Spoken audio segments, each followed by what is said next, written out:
ಸ್ವಾಮಿಯೇ ಶರಣಮಯ್ಯಪ್ಪ, ಸ್ವಾಮಿ ಶರಣಂ, ಅಯ್ಯಪ್ಪ ಶರಣಂ, ಹರ ಹರ ಸುತ್ತನೆ ಆನಂದ ಸುತ್ತನೆ. ಸ್ವಾಮಿ, ಇವತ್ತಿಗೆ ಕಾಡಲ್ಲಿ ಅಯ್ಯಪ್ಪ ಸ್ವಾಮಿ ಬೆಟ್ಟದಲ್ಲಿ ಮಹಾಪಾದಯಾತ್ರೆ ಬಂದ್ಬಿಟ್ಟು 3ನೇ ದಿನ. ಯಾರೂ ಇಲ್ಲ, ಒಬ್ಬನೇ ಹೋಗ್ತಾಯಿದ್ದೀನಿ. ನೋಡಿ, ಬೇಕಾದರೆ ಚೆಕ್ ಮಾಡ್ಕೊಳ್ಳಿ. ಹಿಂದೆ ಯಾರಿಲ್ಲ, ಮುಂದೆ ಯಾರು ಬರ್ತಾ ಇಲ್ಲ, ಬರೋದು ಇಲ್ಲ. ಒಬ್ಬೊಬ್ಬನೇ ಯಾವುದೇ ಕಾರಣಕ್ಕೂ ಯಾವ ಸ್ವಾಮಿಗಳು ಬರೋಕ್ಕೆ ಹೋಗಬೇಡಿ. ಜಾಸ್ತಿ ಕಠಿಣ. ಹತ್ತೋದು ಬೆಟ್ಟ ಅಷ್ಟು ಸುಲಭ ಅಲ್ಲ.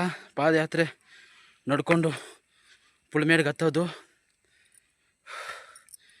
ಒಂದು ಕಡೆ ಭಯ, ಒಂದು ಕಡೆ ಭಕ್ತಿ, ಒಂದು ಕಡೆ ಫುಲ್ಲು ಟೆನ್ಷನ್ನು. ಯಾವ ಟೈಮಲ್ಲಿ ಏನಾಗುತ್ತೆ ಅಂದ್ಬಿಟ್ಟು ನೋಡಿ. ಇವೆಲ್ಲ ಬಂದ್ಬಿಟ್ಟು ಅರ್ಥಿಂಗು ಅಂದರೆ ಏನಾದರೂ ಮೃಗಗಳು ಬರ್ತಾವಲ್ಲ, ಅವೆಲ್ಲ ಅರ್ಥಿಂಗ್ ಹೊಡೆದ್ಬಿಟ್ಟು ಹಂಗೆ ಹೊಟ್ಟೋಗುತ್ತೆ.